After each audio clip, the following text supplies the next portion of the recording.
The sun had barely crested over the rolling hills of Whispering Pines, Montana, when Earl Thompson was already knee-deep in his morning chores.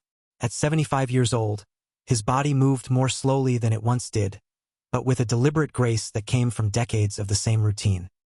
His weathered hands, mapped with veins like the tributaries of the creek that cut through his property, worked the barn door latch with familiar ease. Earl wore the same outfit he had worn nearly every day for the past 40 years. Faded blue overalls with a patch on one knee, a checkered flannel shirt washed so many times the red had faded to a gentle pink, and work boots that had molded perfectly to his feet through years of faithful service. A straw hat, frayed at the edges, protected his sunspot scalp from the harsh Montana sun. His face was a topographical map of life, deep lines carved by years of squinting into the horizon, laughing with old friends, and weathering both drought and abundance. The Thompson Ranch sprawled across 800 acres of some of Montana's most fertile land. From an outsider's perspective, it looked like many other family farms in the region. Modest outbuildings with peeling paint, equipment that had seen better days, and fields that seemed to stretch endlessly toward the jagged mountains that punctuated the skyline. What wasn't immediately apparent was that Earl's seeming simplicity was a choice, not a necessity. "Mornin', Bessie," Earl murmured to his favorite mare, who nickered softly in response. The horse nudged his pocket, knowing from years of routine that Earl always carried sugar cubes for his morning greetings. "Always the clever one, aren't you?" he chuckled, his voice like gravel underfoot, shaped by years of early mornings in the cold Montana air. Few people knew that Earl Thompson had revolutionized sustainable farming techniques in the region long before they became fashionable topics at agricultural conferences. His meticulous journals, stored in an old roll-top desk in his farmhouse study, documented 4 decades of observations on soil composition, weather patterns, and crop rotation methods that had allowed him to maintain productivity while neighboring farms faltered. Even fewer people knew that Earl's modest lifestyle masked considerable wealth. Strategic land acquisitions over the decades, investments in water rights that had become increasingly valuable as the region developed, and a patent on a seed drill modification had built a fortune that sat largely untouched in accounts managed by his nephew, an investment banker in Chicago. The old farmhouse where Earl lived alone since his wife Martha passed 7 years ago was unchanged from the outside, white clapboard siding that needed a fresh coat of paint, a porch swing that creaked with the slightest breeze, and Martha's perennial garden, still maintained with loving precision. Inside, however, Earl had made concessions to modern technology that surprised the few visitors he received.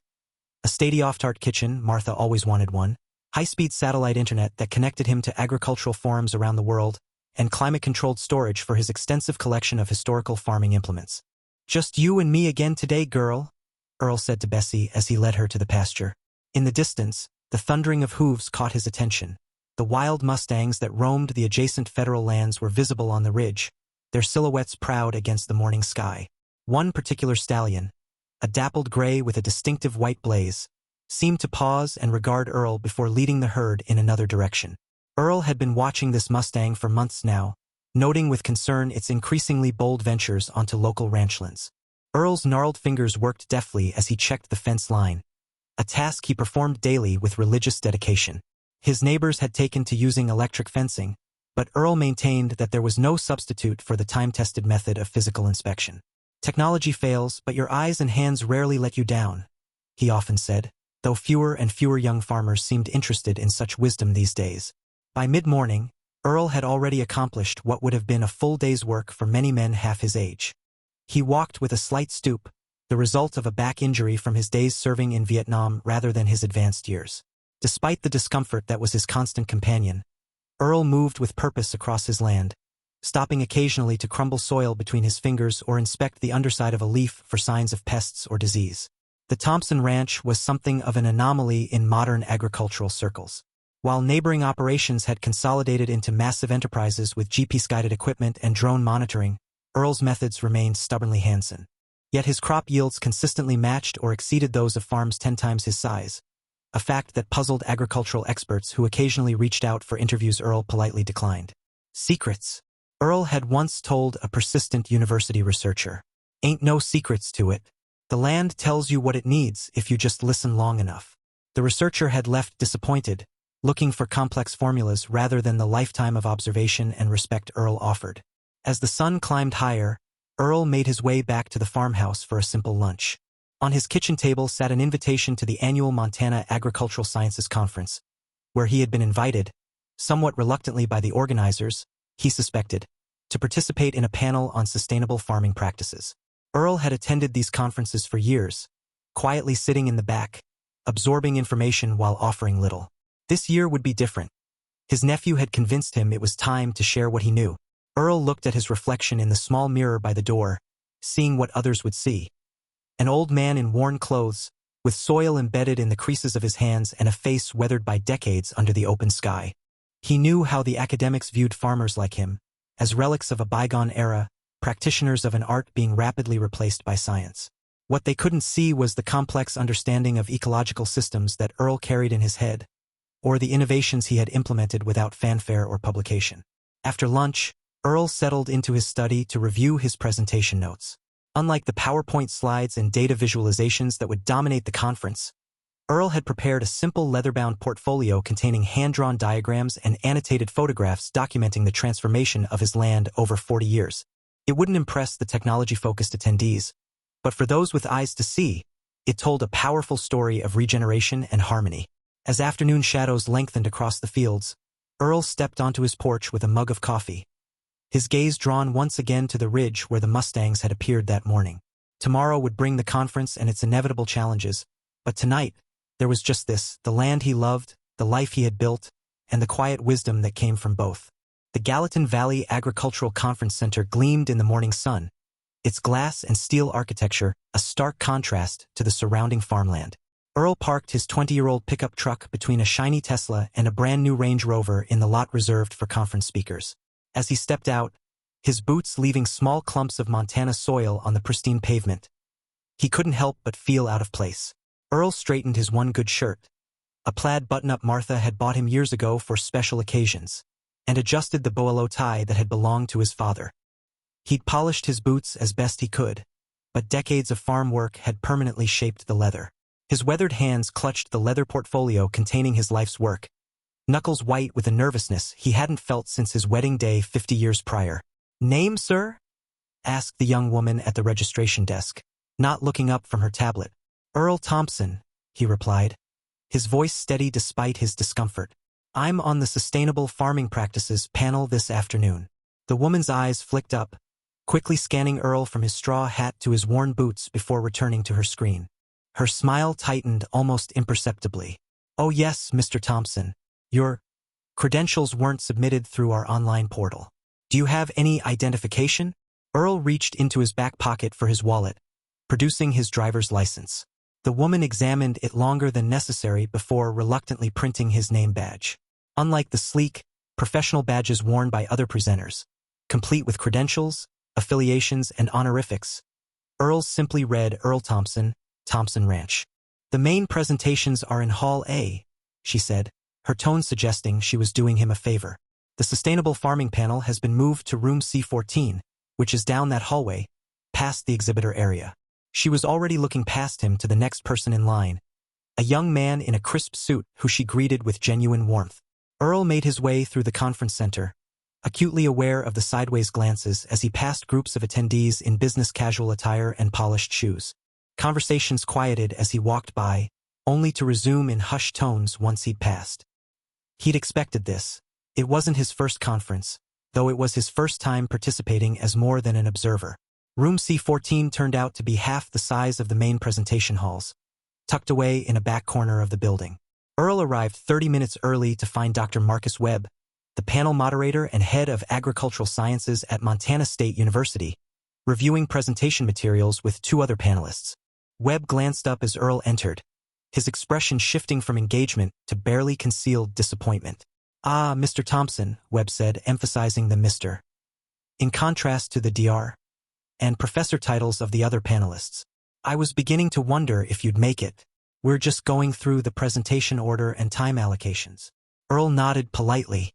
"Wouldn't miss it, Dr. Webb. Looking forward to the discussion." Webb gestured vaguely to an empty chair at the far end of the table. "We've allocated 7 minutes for each presenter, followed by a 15-minute group discussion. Given the technical nature of today's topic, we've decided to begin with Dr. Harrison's research on nitrogen fixation in crop rotation, followed by Professor Chen's data on water conservation methodologies. Webb barely made eye contact with Earl as he continued. We'll finish the presentations with your observations, Mr. Thompson, before opening to questions. Earl took his seat, noting how Webb had carefully framed his contribution as observations, rather than research or findings. Dr. Harrison, a woman in her 40s with sleek glasses and a tablet filled with charts and graphs, gave Earl a cursory nod before returning to her conversation with Professor Chen. Neither made any effort to include Earl in their technical discussion of soil microbiology. As conference attendees began filtering into the room, Earl noticed how few seats were being filled compared to the crowds he'd seen entering the main halls. Most who entered were young graduate students or industry representatives, likely assigned to cover this panel while their supervisors attended the more prestigious presentations. Is this the panel with the old farmer? Earl overheard one young man whisper to his colleague as they took seats in the back row. The other snickered quietly. Yeah, sustainability theater. Webb had to include a traditional practitioner for optics. My advisor says it's a waste of time, but I need the ecological credits. Earl's face remained impassive, decades of negotiating cattle prices having taught him to hide his reactions.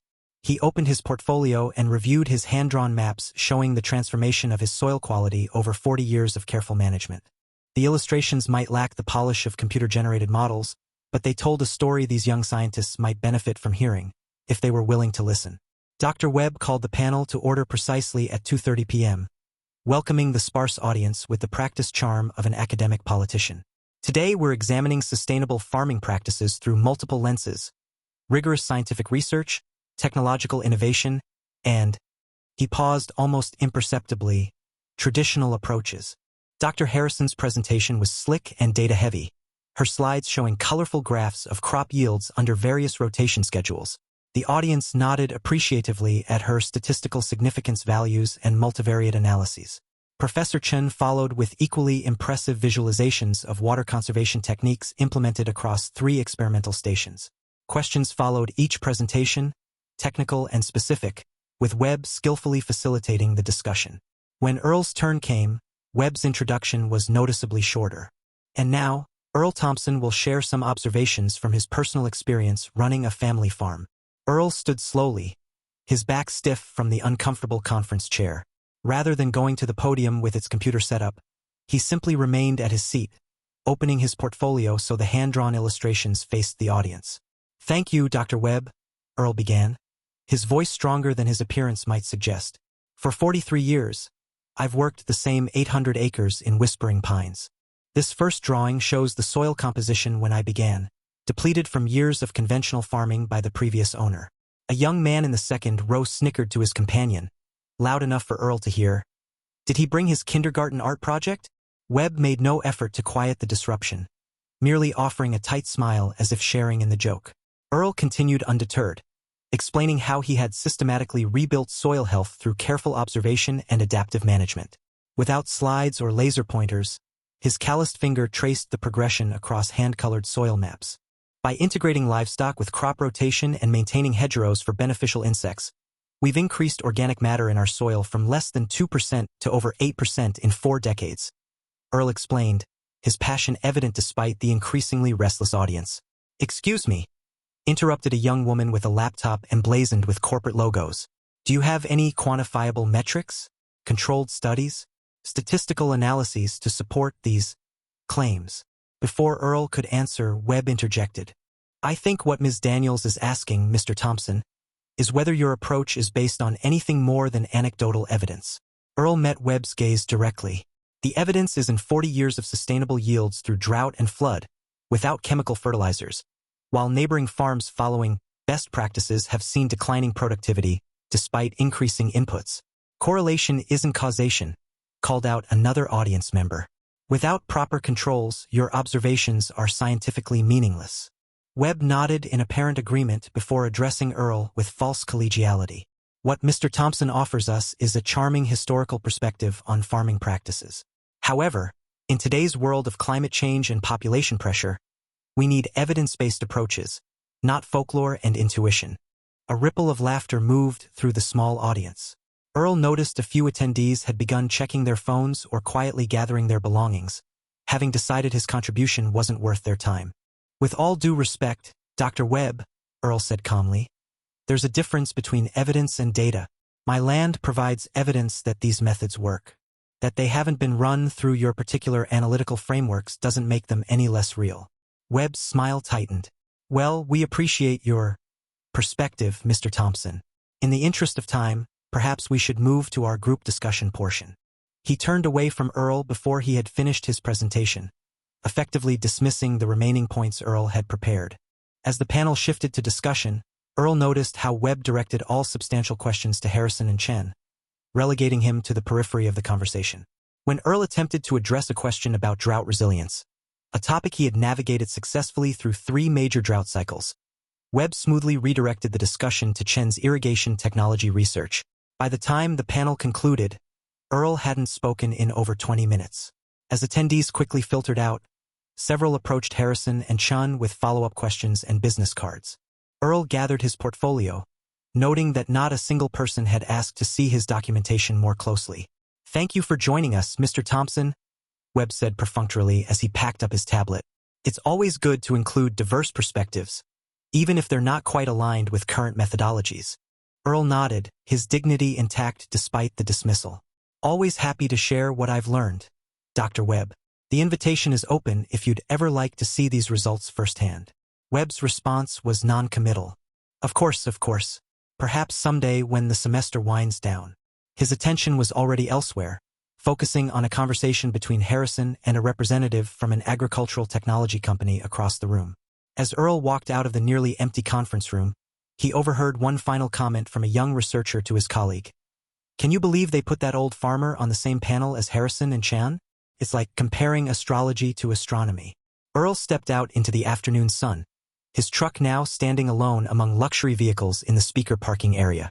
The leather portfolio tucked under his arm contained knowledge gained through decades of careful stewardship. Knowledge that had just been dismissed as irrelevant by people who had never felt soil crumble between their fingers or watched a landscape heal under thoughtful care. The drive back to Whispering Pines stretched longer than the actual 90 miles it covered. Earl's hands rested at 10 and 2 on the steering wheel, just as they had for the past 60 years. But his mind wandered far from the highway. The dismissal he'd experienced wasn't new. He'd felt the agricultural communities shift away from traditional knowledge for decades. But something about today's humiliation cut deeper. Maybe I am just a relic, Earl muttered to himself as the truck climbed the winding road leading to his property. The afternoon sun cast long shadows across the valley, painting his fields in warm golden light that typically brought him peace. Today, however, the beauty felt hollow, tainted by voices questioning the very wisdom that had created this thriving ecosystem. It was nearly 6 o'clock when Earl pulled up to his farmhouse. Unlike most days when chores would keep him busy until dusk, he simply sat in his truck, staring out at his land with unfamiliar uncertainty. The leather portfolio that held his life's work lay on the passenger seat, untouched since he'd left the conference. After several minutes, a soft nickering broke his reverie. Bessie had spotted his truck and stood expectantly by the pasture gate, her familiar routine unaffected by his unusual stillness. Earl sighed, tucked the portfolio under his arm, and stepped out into the cooling evening air. Whatever doubts the academics had planted couldn't change the fact that his animals needed him. At least you don't care about statistical significance, do you, girl? Earl said as he approached Bessie with an apple from the small tree near his porch. The mare's velvet muzzle tickled his palm as she accepted the treat, her large brown eyes showing more genuine appreciation than anyone at the conference had managed. Earl completed his evening chores mechanically, his movements guided by muscle memory, while his thoughts circled back to Webb's dismissive tone and the snickering graduate students. As he filled water troughs and checked fences, the words echoed, charming historical perspective, folklore and intuition, comparing astrology to astronomy. Darkness had fallen by the time Earl entered his farmhouse. He placed the portfolio carefully on his kitchen table but couldn't bring himself to open it again. Instead, he fixed a simple dinner and ate it standing at the counter, watching the moon rise through his kitchen window. Sleep came fitfully that night, his dreams punctuated by faceless academics pointing and laughing at his dirty boots. Earl woke before dawn, as he had nearly every day of his adult life, but with a heaviness that made even swinging his legs out of bed feel like an effort. Enough of that, he chided himself as he splashed cold water on his face. Cows don't milk themselves on account of your hurt feelings. The familiar rhythm of morning chores gradually restored some semblance of normalcy, though the sting of yesterday's dismissal remained a dull ache beneath his breastbone. By mid-morning, Earl had decided that physical labor was the best antidote to wounded pride. He loaded fencing supplies into his ATV and headed to the northern boundary of his property, where several posts needed reinforcement. This section bordered federal land where the wild Mustangs roamed, and Earl had been meaning to strengthen the boundary for weeks. The work was good, honest labor that required both his hands and his mind. Each post hole had to be dug precisely, each length of wire tension just right. Earl lost himself in the task, his focus narrowing to the immediate challenges of level and depth and strength. The sun climbed higher, beating down on his straw hat as sweat darkened his shirt between his shoulder blades. It was just past noon when Earl paused to drink from his canteen and eat the sandwich he'd packed. He sat on a flat rock overlooking a broad meadow that stretched toward the distant mountains, the boundary between his managed pasture and the wilder federal lands marked by his half-completed fence line. In the distance, dust rose from the earth, the Mustang herd was on the move. Earl watched with professional interest as the wild horses appeared on the ridge. There were perhaps 20 animals in total, moving with the fluid coordination that never ceased to impress him. At their lead was the dappled gray stallion with the distinctive white blaze, the one local ranchers had taken to calling Thunder, for his tendency to appear suddenly during storms. Through his binoculars, Earl studied the stallion's movements. The animal was magnificent, powerful shoulders, alert ears, and the watchful eyes of a herd protector. But something in the way Thunder paced along the ridge suggested agitation. Earl frowned, lowering the binoculars to scan the wider landscape for potential threats. Nothing obvious presented itself, no predators, no human disturbances that he could see. "What's got you worked up today, boy?" Earl murmured, returning to his fence repair with one eye still on the distant herd. 20 minutes later, he'd almost forgotten about the Mustangs when a flash of movement caught his attention. Thunder had separated from the herd and was moving along the boundary, paralleling the fence line with purposeful strides. Earl paused his work, watching the stallion with growing concern. Wild Mustangs generally avoided human activity, yet Thunder seemed to be deliberately approaching. At about 100 yards out, the horse stopped, pawing the ground and tossing his head in clear agitation. "Easy there," Earl called softly, though he knew the animal was too far away to be soothed by his voice. He slowly set down his tools and straightened, making his presence clear while avoiding sudden movements. The stallion's ears flicked forward at the sound of his voice, head raising to focus intently on Earl. What happened next occurred with the startling speed that wild things can muster when they've made a decision. Thunder lowered his head and charged directly toward Earl, powerful legs eating up the distance between them with frightening rapidity. Earl had worked with horses his entire life, had broken wild colts, calmed spooked mares, and faced down aggressive stallions, but always in controlled environments. Here, in open country with a half-finished fence between them, he felt a spike of primal fear as 600 pounds of muscle and determination barreled toward him. "Whoa!" he shouted, raising his arms and making himself look larger. A technique that sometimes deterred charging animals. Thunder didn't slow. If anything, the stallion seemed to accelerate, his trajectory unwavering. Earl glanced at his ATV, calculating whether he could reach it before the horse reached him. 20 yards to the vehicle, maybe 15 seconds at a run. The Mustang was covering ground much faster than that. At the last possible moment, Earl dove to the side, rolling across the rocky ground as Thunder crashed through the incomplete section of fence. Wood splintered and wire twanged as the stallion thundered past, missing Earl by mere feet. The force of air displaced by the massive animal ruffled Earl's shirt as he scrambled to his knees. But Thunder wasn't finished. The stallion wheeled around with surprising agility, circling back with eyes rolling and nostrils flared red. Earl had seen this behavior before in territorial stallions, but never directed at a human with such focused intent. "Easy, boy, easy," Earl said, his voice steady despite his racing heart. He began moving sideways, trying to keep his eye on the horse while edging toward his tools.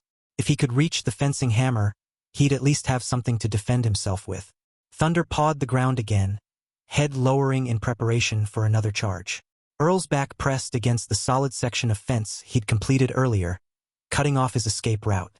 The tools lay 10 feet to his right, the ATV 30 feet beyond that. Time seemed to stretch as the standoff lengthened. 5 seconds, 10, 15. Then Thunder charged again. Earl threw himself to the right, his aged body protesting the sudden movement with a sharp pain in his lower back. He fell short of the tools, his fingers grasping empty air instead of the hammer handle he'd aimed for. The stallion's hooves missed his legs by inches, stirring dust that momentarily blinded him.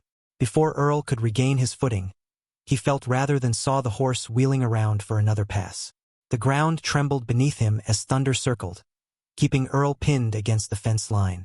Every time Earl tried to move toward the ATV, the stallion cut him off with threatening movements and bared teeth. "What in tarnation has gotten into you?" Earl gasped, his breath coming harder now. The sun beat down mercilessly, and sweat stung his eyes as he tried to maintain visual contact with the increasingly agitated horse. His heart hammered against his ribs, and for the first time, Earl confronted the very real possibility that he might not survive this encounter. Minutes stretched into what felt like hours as the deadly dance continued. Earl would attempt to move, thunder would threaten a charge, and Earl would freeze again. The tools remained tantalizingly out of reach, and Earl's strength was beginning to flag.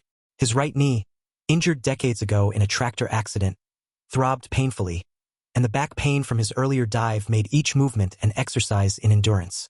At one point, Earl managed to grab a fence post, not ideal as a weapon but better than nothing. Thunder seemed to understand the change in dynamic, keeping a slightly greater distance but still effectively trapping Earl against the fence line. The wood felt solid in Earl's hands, offering a small measure of comfort even as he recognized its inadequacy against 600 pounds of wild horse. Someone's bound to come looking, Earl told himself, though he knew it wasn't true. No one was scheduled to visit the ranch today. His nearest neighbor, old Jim Harkins, was away visiting his daughter in Bozeman. The feed delivery wasn't due until Thursday, 3 days from now. The realization settled like a stone in Earl's stomach. He was entirely on his own, trapped by an inexplicably aggressive wild horse, with no help coming. His throat felt suddenly dry, and it wasn't just from the dust.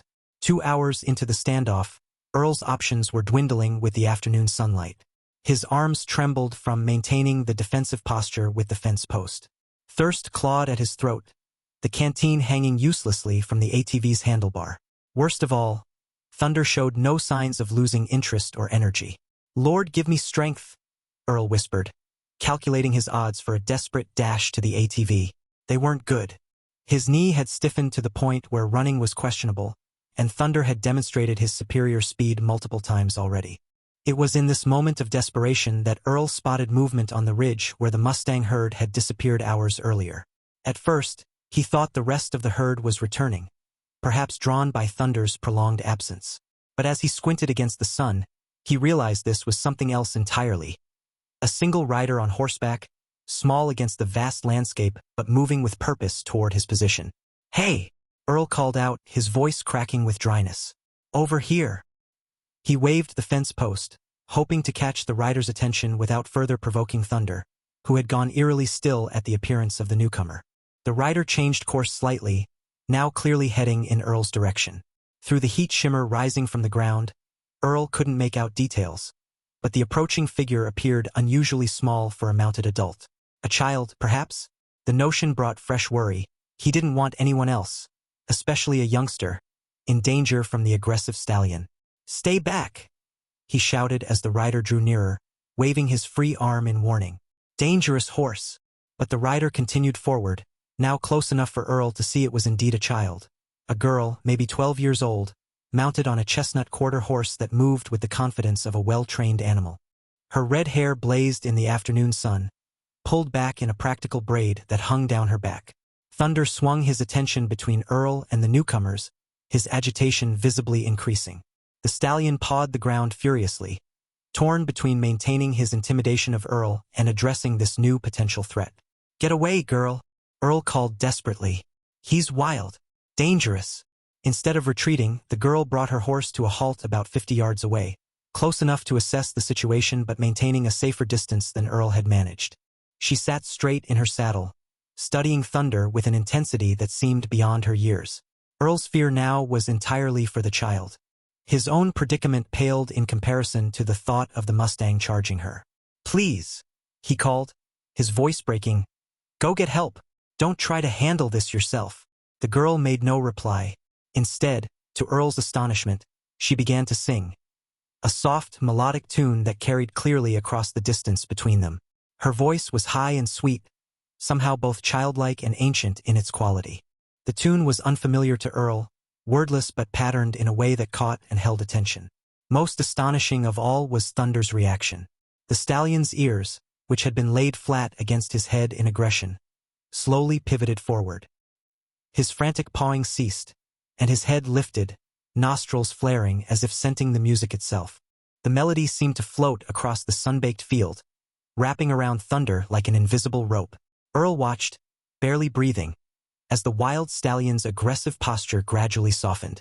The girl continued singing, her voice unwavering as she slowly, deliberately dismounted from her quarter horse. With careful movements that suggested both confidence and respect, she secured her mount to a scrub bush and began walking toward them. "Don't," Earl called, his voice hoarse from thirst and fear. "Too dangerous." The girl paused her singing just long enough to say, "It's okay, Mr. Thompson. I know what I'm doing," before resuming the haunting melody. Thunder's ears remained pricked forward, his attention now fully captured by the approaching child. Earl could now see her clearly, a slight figure in worn jeans and a faded blue work shirt, her face shaded by a baseball cap pulled low over serious eyes. What struck him most wasn't her size but her demeanor. She moved with the calm assurance of someone 3 times her age, her body language fluid yet precise. Thunder snorted, shaking his magnificent head as the girl drew within 30 feet. She stopped, holding her ground while continuing to sing. Then, in a move that made Earl's heart nearly stop, she extended her empty hand palm up toward the wild stallion. "Girl, no?" Earl hissed, certain he was about to witness a tragedy. Thunder took one step forward, then another, nostrils flaring as he scented the small human who dared approach him. The standoff seemed to last an eternity, the wild horse, the singing child, and Earl frozen against the fence, afraid even to breathe lest it break whatever spell was being woven. Then, with a gentleness that seemed impossible from the same animal that had been trying to trample Earl minutes before, Thunder extended his muzzle and touched the girl's outstretched palm. The girl's singing softened to a hum as she maintained the contact, her free hand slowly rising to stroke Thunder's neck. "There now," she murmured between hummed phrases. "That's better, isn't it?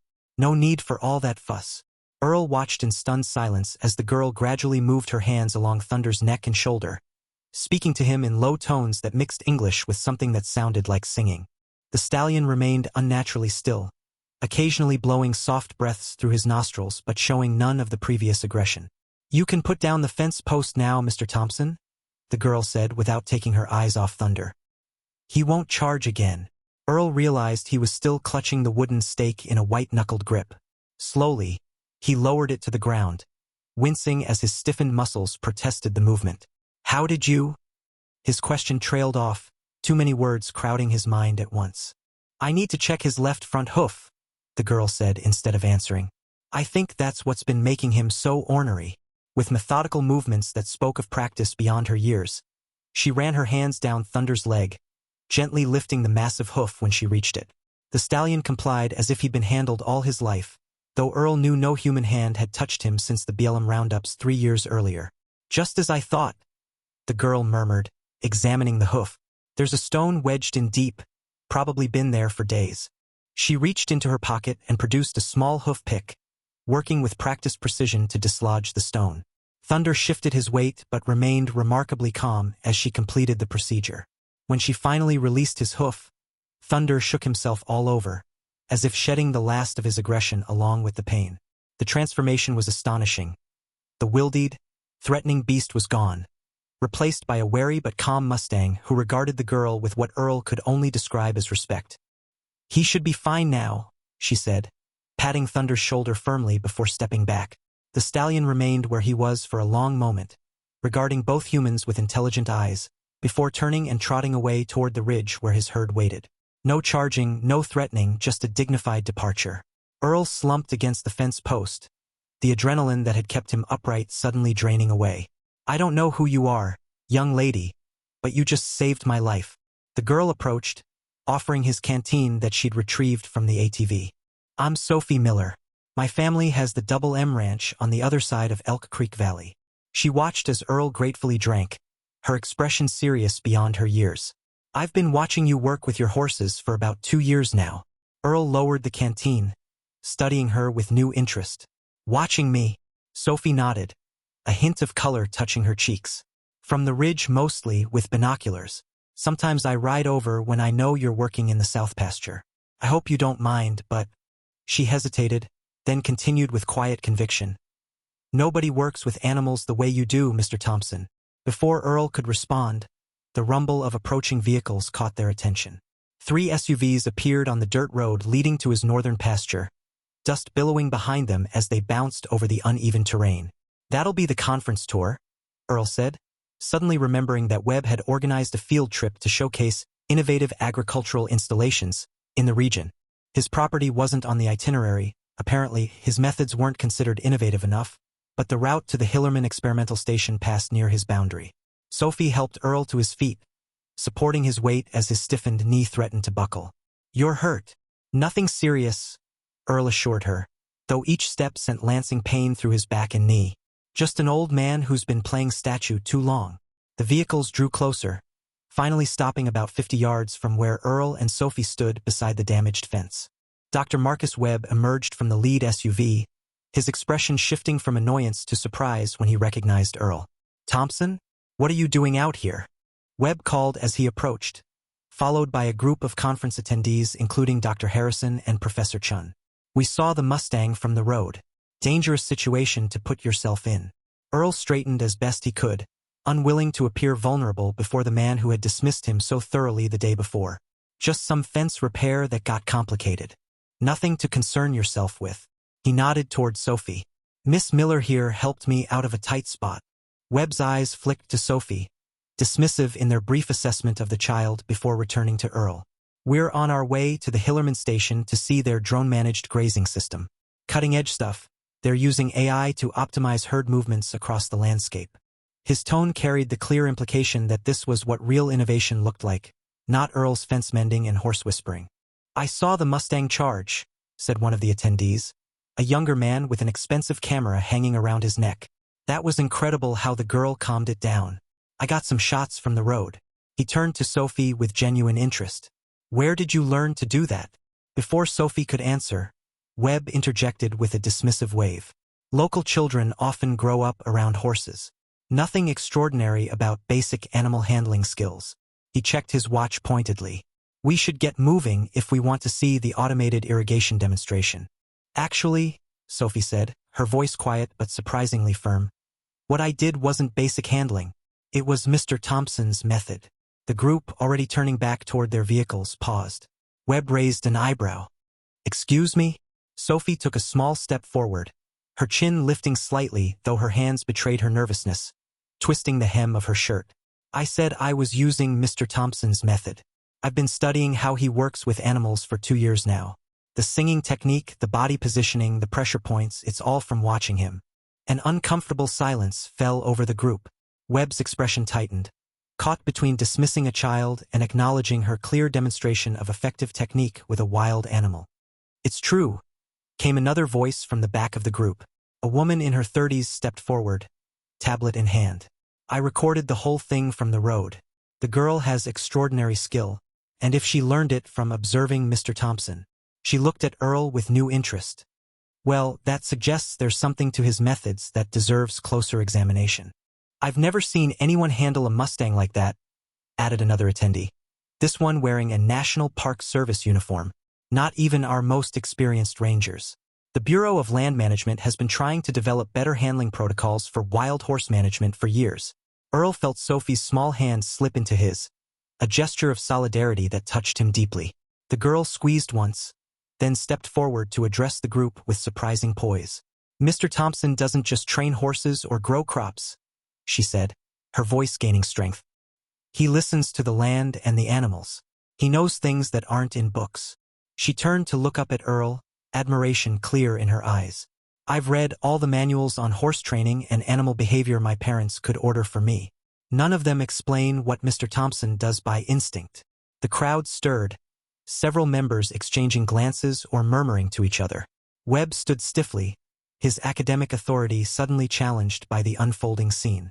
Dr. Harrison stepped forward, adjusting her glasses as she studied Sophie with professional interest. How old are you, young lady? 12, ma'am. And you handled that wild stallion, an animal that was clearly aggressive, using techniques you learned by watching Mr. Thompson?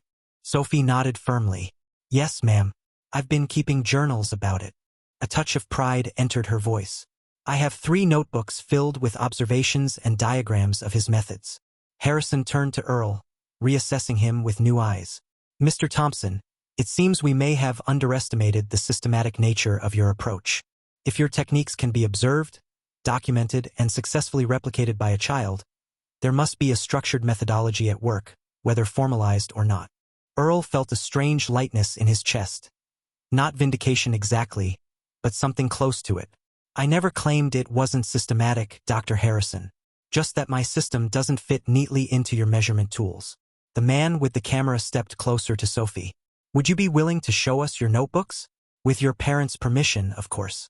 And perhaps, added Professor Chen, speaking up for the first time, Mr. Thompson would consider a more collaborative approach to documenting his techniques.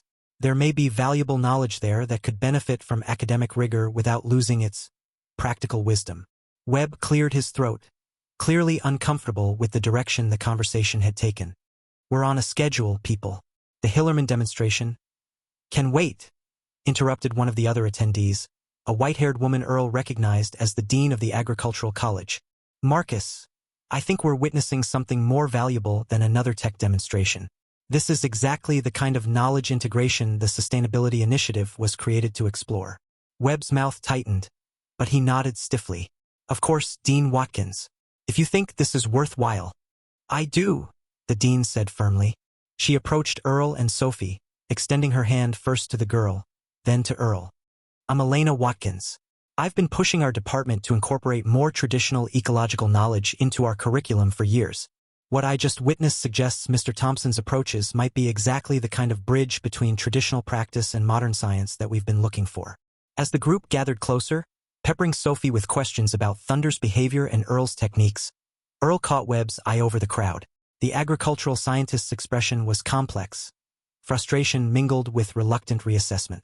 For the first time since they'd met, Webb looked at Earl not as an anachronism but as a colleague with something to offer. Sophie's voice rose above the others, confidence growing with each question she answered. Mr. Thompson doesn't just treat symptoms, he looks for root causes. That's how I knew to check Thunder's hoof. I've watched Mr. Thompson diagnose lameness a dozen times, and he always says behavior changes have physical causes if you look deep enough. That's quite sophisticated systems thinking, murmured a professor Earl didn't recognize. Reminiscent of the holistic management framework, but applied at a more granular level. As the sun began its descent toward the western mountains, casting long shadows across the pasture, Earl found himself at the center of something he'd never expected. Genuine interest from the very scientific community that had dismissed him 24 hours earlier. And all because a 12-year-old girl had been watching, learning, and today had the courage to put those lessons into practice when it mattered most. Mr. Thompson, Dean Watkins said, drawing him slightly aside, would you be open to hosting a small research team at your ranch? Nothing intrusive, just observation and documentation of your methods, with you as the primary knowledge holder and guide. Earl glanced at Sophie, who beamed up at him with undisguised pride. I might be, he said slowly, on one condition. Which is? Earl placed a hand on Sophie's shoulder. My young apprentice here is included in every step of the process. Seems to me she's already done half the documentation work anyway. The dean broke into a genuine smile. I think that can be arranged. She looked between the unlikely pair, the weathered old farmer and the earnest young girl. In fact, I suspect we have a great deal to learn from both of you. 3 weeks after the encounter with Thunder, Earl's kitchen looked nothing like it had for the previous 40 years. Where there had once been space for just him and his morning coffee, the worn oak table now hosted a collection of open laptops, notebooks, and recording equipment. The walls, previously adorned only with Martha's faded cross-stitch and a calendar from the local feed store, now featured large printed diagrams of soil composition cycles and horse behavior patterns. Earl moved carefully around Dean Watkins and Professor Chun, who were deep in conversation about microbial soil communities, to refill the coffee pot. Though still uncomfortable with the invasion of his private space, he had to admit there was something energizing about the buzz of activity. Most gratifying of all was watching Sophie, perched on a stool by the counter, explaining Earl's hoof treatment methods to a graduate student who took notes with rapt attention. So you're saying he adjusts the trimming angle based on the horse's overall posture, not just the hoof itself? The student asked, stylus poised above his tablet. Sophie nodded emphatically. Mr. Thompson says you can't treat any part of an animal in isolation. He watches how they distribute weight when standing, how they move at different gaits, even how they hold their head. It's all connected. The graduate student shook his head in amazement. That's a whole systems approach that integrates biomechanics, behavior, and preventative care. We're teaching these concepts as cutting-edge veterinary medicine, but Mr. Thompson developed this through observation alone. Not just observation, Earl interjected, sliding a fresh mug of coffee toward the young man. Relationship. You can't understand an animal from a distance. You need to know them as individuals. Dr. Harrison looked up from her computer where she'd been analyzing soil sample data. That's precisely what makes your approach so difficult to standardize, Mr. Thompson. It's highly individualized and relationship-dependent. But that doesn't make it any less valid. In fact, it may be more adaptive to local conditions than our one-size-fits-all approaches. Earl settled into his chair at the head of the table, where his leather portfolio now sat among the technological tools of modern science. The contrast wasn't lost on him. His hand-drawn maps and carefully noted observations alongside computer models and statistical analyses. Somehow, in the weeks since Thunder's attack and Sophie's intervention, these two worlds had begun to find common ground. The doorbell rang, an unusual enough occurrence that everyone looked up. Earl excused himself to answer it, surprised to find Marcus Webb standing on his porch, looking distinctly uncomfortable. "Dr. Webb," Earl said, unable to keep a note of surprise from his voice. The agricultural scientist had been conspicuously absent from the research team that had descended on Thompson Ranch, delegating his department's participation to junior faculty and graduate students. "Thompson," Webb nodded stiffly. "I hope I'm not interrupting." "Always time for another coffee cup," Earl replied, stepping back to allow Webb into his home. "Though I can't promise a quiet conversation. Place has turned into something of a research station these days." Webb followed Earl into the kitchen, visibly tensing as conversations paused and eyes turned toward him. Dean Watkins recovered first, her professional smile firmly in place. "Marcus, good to see you joining us." Sophie was just explaining Earl's integrated approach to animal health assessment. Webb nodded, his eyes finding Sophie amid the gathered researchers. The girl met his gaze steadily, her initial nervousness around the academic community having faded after weeks of being treated as a valuable knowledge holder rather than just a child. "Actually," Webb said, clearing his throat, "I came to speak with Mr. Thompson, privately if possible." Earl raised an eyebrow but nodded. Back porch should be quiet enough. He led Webb through the mudroom and out to the covered porch that overlooked the eastern pasture, where several of Earl's horses grazed peacefully in the morning light. Webb remained standing, his posture rigid as Earl settled into one of the rocking chairs that had been Martha's favorite spot to watch the sunset. For a long moment, neither man spoke. "Beautiful animals," Webb finally said, gesturing toward the horses. "The bay mare has particularly good conformation."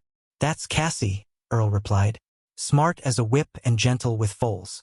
Her line goes back 4 generations on this ranch." Webb nodded, hands clasped behind his back as he gazed out over the pasture. "Thompson, I owe you an apology."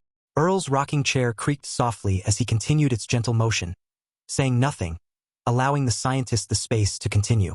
"I've been reviewing the preliminary data from the team's work here," Webb went on, his academic formality giving way to something more genuine. "The soil carbon sequestration rates you've achieved are remarkable. Your grazing rotation patterns show evidence of intentional design that rivals computer-modeled approaches. And your animal health outcomes." He shook his head. "In short, I was wrong to dismiss your methods as unscientific. There is clearly a sophisticated system at work here, even if it wasn't documented in ways I recognized." Earl studied the younger man, noting the cost this admission clearly extracted. "Appreciate you saying so, Dr. Webb, though I suspect you didn't drive all the way out here just to tell me that." Webb finally turned to face Earl directly. "No, I didn't. I came to ask for your help." "My help?" Earl couldn't keep the surprise from his voice. "The university is establishing a new center for regenerative agricultural practices," Webb explained. "The dean has asked me to head it up, bringing together conventional agricultural science with alternative approaches. She thinks, and I reluctantly agree, that your methods represent exactly the kind of knowledge integration we need to be teaching the next generation. Earl waited, sensing there was more. I'd like to offer you a position as adjunct professor of traditional ecological knowledge, Webb continued. It would involve guest lectures, field demonstrations, and advisory input on research projects. We'd work around your schedule, of course. The ranch would remain your priority. Earl leaned back in his chair, genuinely taken aback. I'm not an academic, Dr. Webb. Never even finished my bachelor's degree. Not sure I'm qualified to be teaching at a university. That's precisely the point, Webb insisted, an unexpected passion entering his voice. Our students learn plenty of theory but precious little practical wisdom. They can calculate optimal nitrogen application rates to 2 decimal places but can't tell when a cow is about to calve by looking at her. They know the molecular structure of soil but not how it should feel when it's healthy. He gestured to the vast landscape beyond the porch. You've created a working model of sustainability that our theories are still trying to explain. If that doesn't qualify you to teach, I don't know what would. Before Earl could respond, the screen door creaked open, and Sophie poked her head out. Sorry to interrupt, but Dr. Harrison wants to know if you can show her the North Field soil profile before lunch. She paused, sensing the tension between the two men. I can tell her you're busy. Actually, Earl said, making a sudden decision as he looked between Sophie and Webb. Tell Dr. Harrison I'll be there shortly. And would you mind joining us for a minute? Sophie? Dr. Webb has an interesting proposition we should discuss. Sophie stepped fully onto the porch, curiosity evident in her expression. Dr. Webb has offered me a teaching position at the university, Earl explained, watching the girl's eyes widen. But I think I'd like to suggest a modification to his proposal. Webb raised an eyebrow. What did you have in mind? Earl gestured to Sophie. I've been thinking about the future of this ranch and everything we've learned here. If these methods are worth teaching, they're worth preserving beyond my lifetime. He looked directly at Webb. I'll accept your offer on one condition, that the position includes provisions for a youth apprenticeship program, with Miss Sophie Miller here as its first participant. Sophie's mouth dropped open. Mr. Thompson, are you serious? Dead serious, Earl replied. You've already proven you can not only understand these methods but explain them to others, often better than I can myself. Seems to me the future of this knowledge belongs in young hands like yours. Webb considered the proposal, studying Sophie with new eyes. An intergenerational knowledge transfer component would actually strengthen our grant applications, he mused. We could structure it as a formal mentorship program, perhaps with scholarship opportunities for the students involved, and access to the ranch as a living laboratory, Earl added, with proper supervision and respect for the working nature of the operation. Sophie's expression shifted from shock to determination. I could help coordinate the junior apprentices, she suggested. There are other kids at my school who would love to learn this stuff but don't have access to farms or ranches. Webb's professional reserve cracked slightly as he smiled at Sophie's enthusiasm. I believe we can work something out. In fact, this addresses one of the major criticisms of traditional knowledge systems, that they lack structured transmission mechanisms in modern contexts. He extended his hand to Earl. Do we have a deal, Professor Thompson? Earl shook the offered hand, still somewhat stunned by the turn of events. Reckon we do, Dr. Webb, though I'll thank you to just call me Earl. The three returned to the kitchen, where Webb announced the new partnership to the assembled research team. The response was immediate and enthusiastic, with Dean Watkins already pulling up budget projections on her laptop and Professor Chan suggesting potential integration points with existing curriculum. In the midst of the excitement, Earl slipped away to the barn where the morning chores still awaited, regardless of academic developments. He was unsurprised when Sophie followed a few minutes later, exchanging her notebook for a pitchfork as naturally as if she'd been doing it all her life. You didn't have to do that, you know, she said as they worked side by side, mucking stalls with the efficient rhythm of practiced partners. Include me in your deal with the university. Wasn't charity, Earl replied, pausing to rest his arms on the pitchfork handle. Way I see it, I'm being entirely selfish. My knowledge dies with me if I don't pass it on, and you've got a good 60 years more than I do to carry it forward. Sophie smiled, her freckled face serious beyond her years. I won't let you down. Never thought you would. They worked in companionable silence for a while, the familiar sounds and smells of the barn a welcome respite from the academic buzz of the house. Eventually, Sophie spoke again. Do you think Thunder will come back? Now that his hoof is better? Earl considered the question. Hard to say with wild things. They go where they need to go. But I wouldn't be surprised if he keeps an eye on us from the ridge. Animals remember who helps them, same as people do. They remember who hurts them too, Sophie observed, her insight striking Earl once again with its maturity. That they do. Which is why trust has to be earned fresh every day. Earl straightened up, wincing slightly as his back protested. Speaking of which, I've been thinking it's time you took on more responsibility around here. If you're serious about this apprenticeship, there's a 2-year-old filly in the south pasture that needs gentling. Might be a good project for you to lead with some supervision. Sophie's eyes lit up. Really? You'd trust me with that? After watching you calm a wild Mustang that was fixing to trample me? I reckon you've earned it. Earl smiled at her enthusiasm.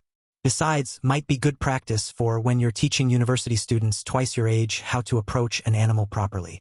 The thought made Sophie laugh, the sound echoing in the barn like music.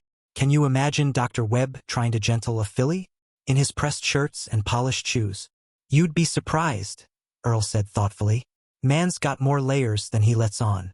Takes courage to admit when you've been wrong about something. Maybe even more than it takes to face down a charging horse. They finished the stalls and moved on to feed preparation. The routine work punctuated by Sophie's questions about the upcoming filly project and Earl's patient explanations.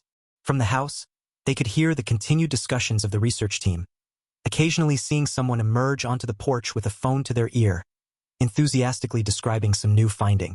By early afternoon, vehicles began arriving, first Sophie's parents, coming to check on their daughter and hear about the university partnership.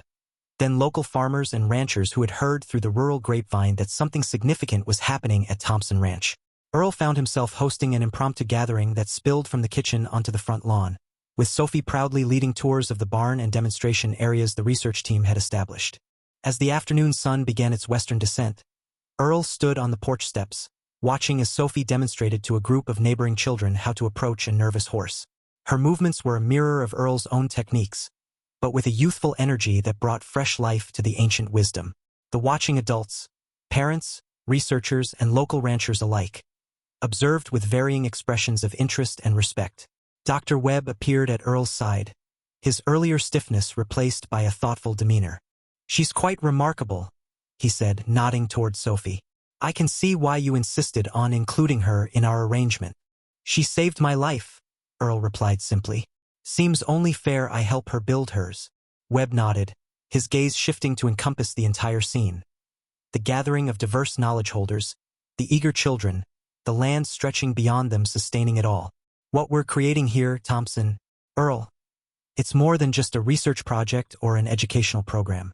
It's a bridge between worlds that have been separate for too long. Earl considered this, then shook his head slightly. Not a bridge, Dr. Webb. Coming home. The knowledge was never meant to be divided in the first place.